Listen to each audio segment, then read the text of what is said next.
Hello, ഇന്ന് നമ്മൾ പെട്ടെന്ന് റെഡിയാക്കാൻ പറ്റുന്ന ഒരു ഐറ്റത്തിൻ്റെ റെസിപ്പി ആയിട്ടാണ് വന്നത്. അവൽ വിളയിച്ചത്. നിങ്ങളിൽ കുറേ പേർക്കൊക്കെ ഇതിൻ്റെ റെസിപ്പി അറിയായിരിക്കും. എന്നാലും അറിയാത്തവരുണ്ടെങ്കിൽ അവർക്കിത് ഉപകാരപ്പെടുമെന്ന് വിചാരിക്കുന്നു. അപ്പോൾ നമുക്കത് പെട്ടെന്ന് റെഡിയാക്കിയെടുക്കാം. അതിനായി ഞാനിവിടെ ഒരു പാൻ എടുത്തിട്ടുണ്ട്. അതിലേക്ക് 1 ടേബിൾ സ്പൂൺ നെയ്യ് ഒഴിച്ചു കൊടുത്തു.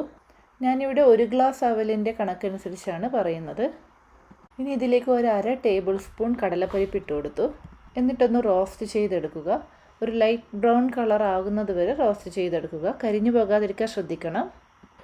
ഇത് ചെറുതായിട്ടൊന്ന് കളർ മാറിയിട്ടുണ്ട്. അപ്പോൾ തന്നെ നമുക്ക് വറുത്ത് കോരാം.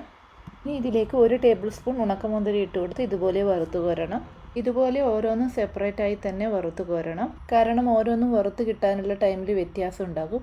ഇപ്പോൾ കടലപ്പരിപ്പിൻ്റെ കൂടെ ഉണക്കമുന്തിരിയും ഇട്ടാൽ കടലപ്പരിപ്പ് ആകുമ്പോഴേക്കും ഉണക്കമുന്തിരി കരിഞ്ഞിരിക്കും. അപ്പോൾ അതുകൊണ്ട് നമ്മൾ ഓരോന്നും സെപ്പറേറ്റ് വറുത്ത് കോരുന്നതാണ് നല്ലത്. ഇനി ഇതിലേക്ക് 1/2 ടേബിൾ സ്പൂൺ വെള്ള എള്ളാണ് ചേർത്തിരിക്കുന്നത്. കറുത്ത എള്ളുണ്ടെങ്കിൽ അതാണ് സാധാരണ ചേർക്കാറ്. എൻ്റെ കയ്യിൽ ഇപ്പോൾ കറുത്ത എള്ള് ഇല്ലാത്തത് കൊണ്ടാണ് ഞാൻ വെളുത്ത എള്ള് ചേർത്തത്. ഇതിലേക്ക് ഞാനൊരു 1/4 കപ്പ് ശർക്കരപ്പാനി ചേർക്കുന്നു. ശർക്കരപ്പാനി തിളച്ച് വരുമ്പോൾ അതിലേക്ക് ഒരു 1/4 കപ്പ് തേങ്ങ ചിരകിയത് കൂടി ചേർത്ത് കൊടുക്കുന്നു. ഏകദേശം ഒരു 2 മിനിറ്റ് മിക്സ് ചെയ്ത് കൊടുക്കുക.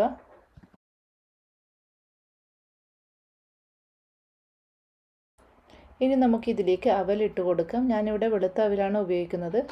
ഇനി എല്ലാം കൂടി ഒന്ന് മിക്സ് ചെയ്ത് കൊടുക്കുക. തേങ്ങയും ശർക്കരയും ഒക്കെ എല്ലാ ഭാഗത്തും എത്തി അവൽ ഏകദേശം ആ ശർക്കരയുടെ കളർ ആവുന്നത് വരെ മിക്സ് ചെയ്ത് കൊടുക്കുക.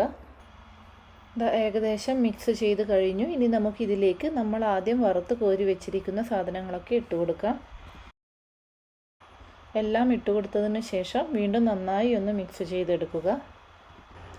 എല്ലാം കൂടി മിക്സ് ചെയ്ത് കഴിഞ്ഞു. ഇനി നമുക്ക് സ്റ്റൗ ഓഫ് ചെയ്ത് ഇതൊന്ന് ചൂടാറാൻ വയ്ക്കാം. അവൽ വിളയിച്ചത് എപ്പോഴും ചൂടാറിയതിന് ശേഷം കഴിക്കുന്നതാണ് ടേസ്റ്റ്.